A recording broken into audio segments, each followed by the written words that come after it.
Hey guys, welcome back. As you can see today, I am sitting on the ground for our art activity. And that is because we're going to use the ground in creating our work today. We will not be using any art materials in today's practice. And that is because I want us to begin to broaden our understanding of what art really is and what it means to be an artist.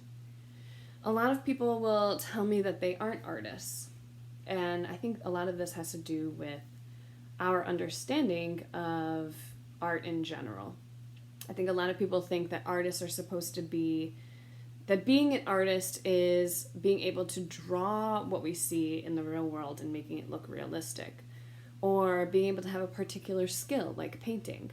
But that's not what an artist is, and it really is important for me to communicate that to you. And I hope today, in creating our activity, you can see that art is movement, art is installation, it's within a space, it's within the way that we move our bodies. It can be dance, it can be the written word, it can be drawing, and it can be painting, it can be a lot of things. And if you continue to participate in different practices that expand your ideas, you can start to find the things that you relate to the most and help you understand your own artistic voice. So, today, we will be creating mandalas. And a lot of us have seen mandalas in adult coloring books, on phone cases, or your laptop cases, but mandalas are a lot more than a decorative feature. They are rooted within a spiritual practice in the Hinduism and Buddhist religions. So, I'm going to share with you some things about how mandalas were originally created. They used to be made out of crushed up stones and gems, but today it's mostly crushed up marble. And you can see that they're ground up into a sand consistency. And these copper funnels they have these grooves on them. And while the vibrations are on them, only a little couple pieces of sand will come out at a time. And the idea is to create a design that has symbols and colors that relate to a particular intention. So that while the monks are creating the mandala, they are meditating and putting themselves into a spiritual trance. The idea is to invoke a presence, a healing power. Throughout this activity, they're focusing on an intention. And each person that's watching the experience is giving a blessing as each grain of sand is added to the design. The idea is to develop your mind's potential and to transform your mind. So, at the end, the actual mandala is destroyed. It's the idea of impermanence, that nothing lasts forever, and that process is more important than our final product.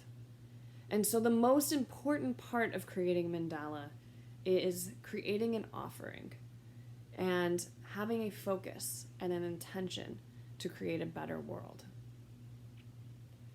Another artist who is inspired by this practice is Andy Goldsworthy. And he is a British sculptor and photographer. And what he does is he goes out into the natural environment and he finds things that speak to him. And he takes rocks and ice and branches and he takes them all together and he creates installations with the work.